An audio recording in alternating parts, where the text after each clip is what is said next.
Previously, in a video of mine, I had a conversation with some other delegates at the congressional level. These delegates were also state delegates. And all of these delegates together were voting as a block after months of hard work and dedication to get where they were, and months of planning. They were very invested into the situation. Now, these delegates were working very hard for the Ron Paul campaign. I followed these delegates over months of call parties, walking their districts, meetings that lasted 3 hours that they could have been spending that time playing with their kids, and a lot of their hard work and dedication, in my opinion, just saw thrown out the window in a very shady way. And in my previous video on this, the name Matt Holdridge came up, and he's the Ron Paul 2012 Colorado State Director. And he should have his finger on the pulse of what everyone is doing all over the state. But there seems to be a discrepancy between the director at the state level and what was happening at the grassroots level. In the previous video, you could have garnered the information that the grassroots level for months knew this was coming, and they created a slate by consensus among themselves and kept carbon copying in emails Matt Holdridge. Now, Matt Holdridge never told them, hey, don't be making your own slates. We've got one for you, and never let them know what the slate might be. In fact, they showed up with their own slate printed out, which they were told, hey, print out your own stuff to pass out to people. Spent a lot of hard work and money, and they got there to find the unity slate at the congressional level, which was a white piece of paper. And that piece of paper had all unpledged delegates except for a few Santorum delegates. And they were told that, unbeknownst to them, without warning, when they got there, hey, we've been working with the Santorum campaign. It's like, hush, hush. And now here's this, right 1 hour before you go in. After they've been working for months on this campaign. And in Congressional District 5 and Congressional District 2, this created quite a bad taste in people's mouths, and that's putting it lightly. So, without accusing Matt Holdridge of anything, and going to the state level the next day, I found some other things that I just want to ask Matt Holdridge some questions. And I'm going to put this is an open letter for everyone to see transparently, but having just seen the results of the state assembly go 9 delegates, or 8 delegates Romney and 4 the unity slate, and the whole assembly seemed to be a Ron Paul love fest, and then the votes didn't go his way. In fact, the top vote garnerers were the Romney campaign.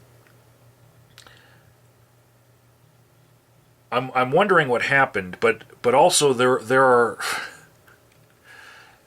some questions that I don't know how to put this without sounding accusatory, because it's either incompetence or like complete corruption. And I would just like you to explain this to me and everyone, Matt Holdridge. This was the unity slate passed out at the state level. Okay? Now, after, my video that went overnight, the problem of not having pledged Ron Paul delegates continued to happen at the state level, after the congressional level. And as you can see, everyone, here we go. Unpledged, unpledged, unpledged, unpledged, unpledged. And then 2 Santorums, right? And once again, one of the Santorums is a state senator already, because, of course, he needs a trip to Tampa. Here's what I want to know. If this plan were to have worked, and every single one of these people became delegates to the National Assembly, if you didn't put any pledged Ron Paul candidates, who did you think the state was going to count for in the first round? Because the unpledged delegates, their vote gets cast by the chairman. But as per the rules of the RNC. So, in the first round, these are not Ron Paul supporters. And it could very well come down to a convention where it doesn't get past the first round. And now we see, I've seen in the Denver Post, right after the state assembly, hey, it was split half between, half to Romney and then half the unity slate. Well, guess what? There was unpledged winning those national delegate positions. So they don't count. Romney won the state. And it was because of this. This, which could have been fixed. This error in strategy could have been addressed. Well, first, there was no communication between the grassroots and the state campaign. No communication at all, especially between the state campaign and CD2 and CD5, which already had their own slates, full of pledged Ron Paul supporters.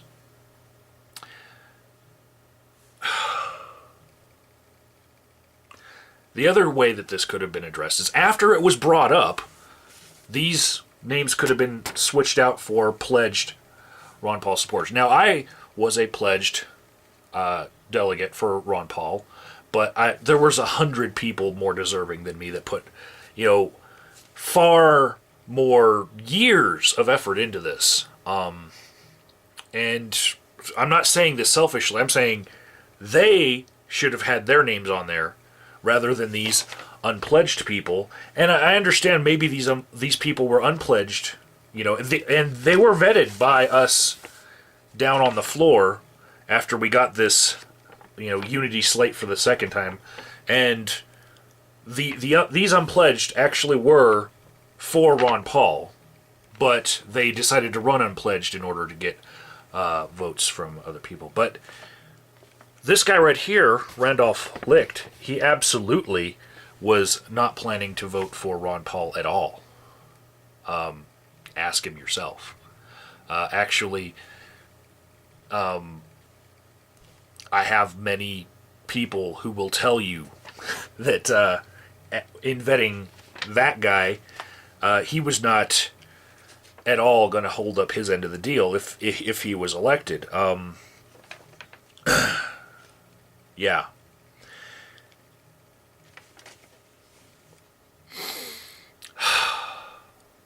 Now, the other problem I want to ask about, there's 19 states left, right? And you need 5 states to even count in the first round. Yeah, at the national level, you have to have 5 states to have the quorum to be able to be nominated for the first round. And Ron Paul hasn't made 5 states, and there's only 19 states left. And would he be any closer if he wins a state with unpledged delegates? No, he would not. So how is this coordinated at the national level? Because Ron Paul and his national campaign is not an idiot fest, why would they put unpledged delegates on a slate? Why would they do that? When they need to make the quorum at all in order to even get nominated in the first round, because it could be over in the first round. I say could. It's looking like. So, in an attempt to address the disconnect between the grassroots level and the state level that was putting out this unity slate of questionable veracity, the grassroots liberty slate was made, and there were a couple of unpledged on it as well, because it has been, made by consensus at a grassroots level, and some of these people who worked hard, they actually thought that maybe there wasn't, that much support. And they did run unpledged, but 1, 2, 3, 4, 5, 6 on this, out of this 10, they were actually pledged delegates.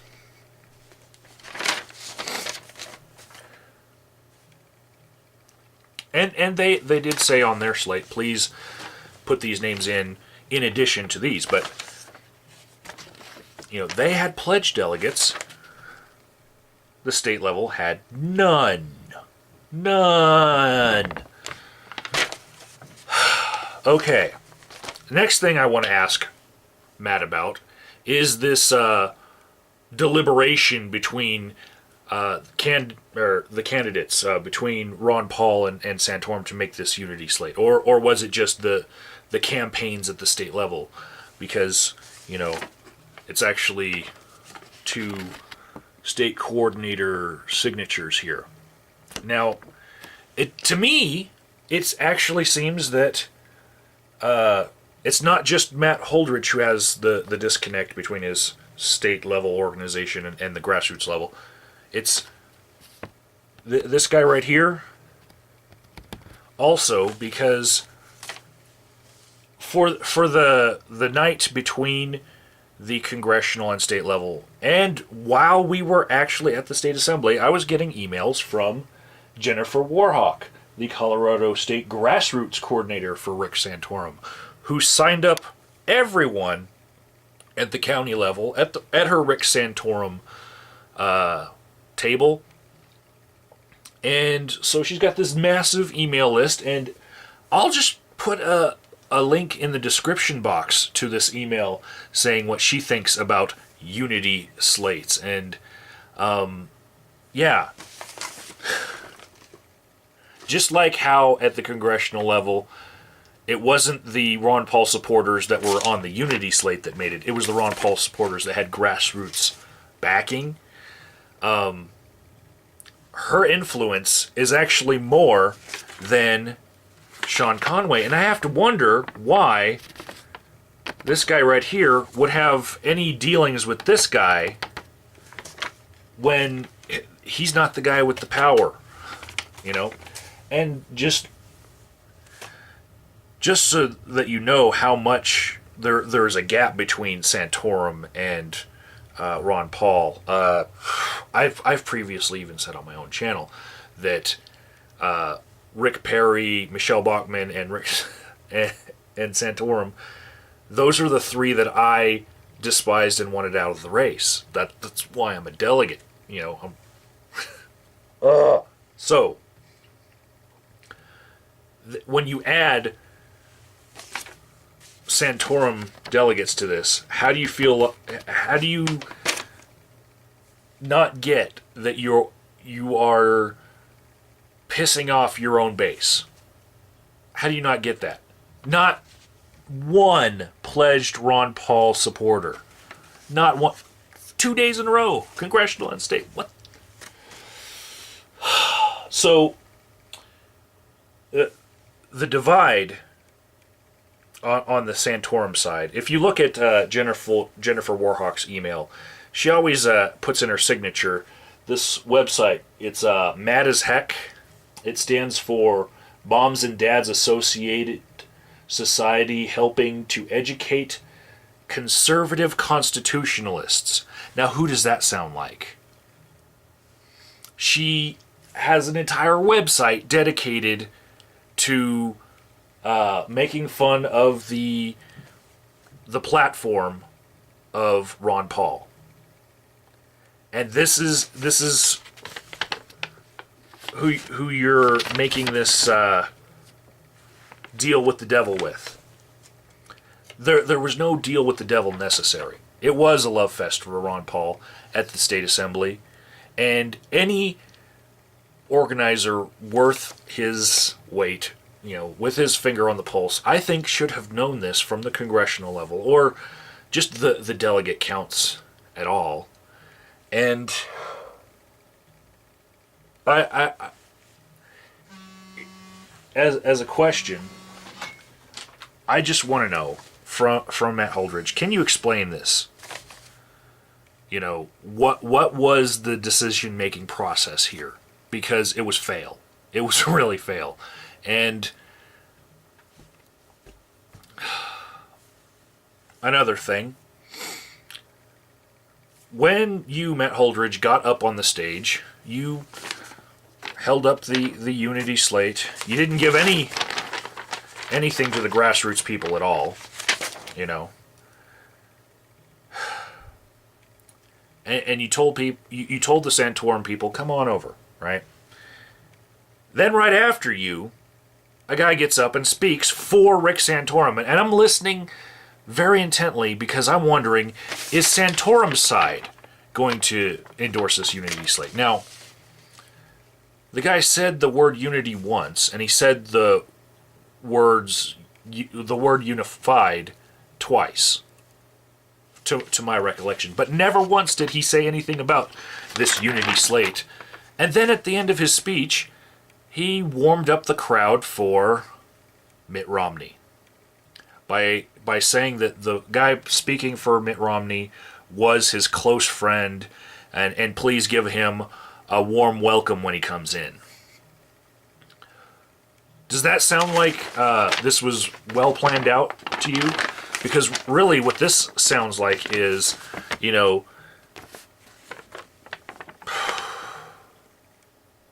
I don't want to be accusatory here. I really want you to explain this to me. Because what it looks like to me, in my opinion, is Ron Paul delegates being tricked into voting for Rick Santorum or being unpledged, and then those delegates then being sold by Rick Santorum to Mitt Romney. And it all happened right before my eyes.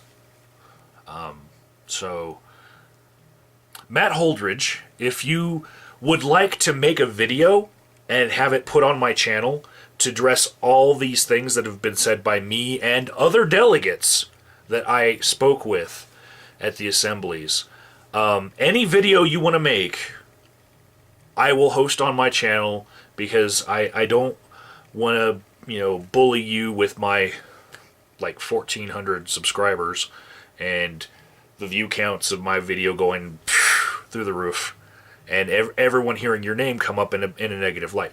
If you would like to address any of these issues and tell us what was going on behind the scenes that really burned the grassroots here, that really it really disregarded a lot of hard work by a lot of dedicated individuals, and it ended up in a failure that I just cannot comprehend. Please,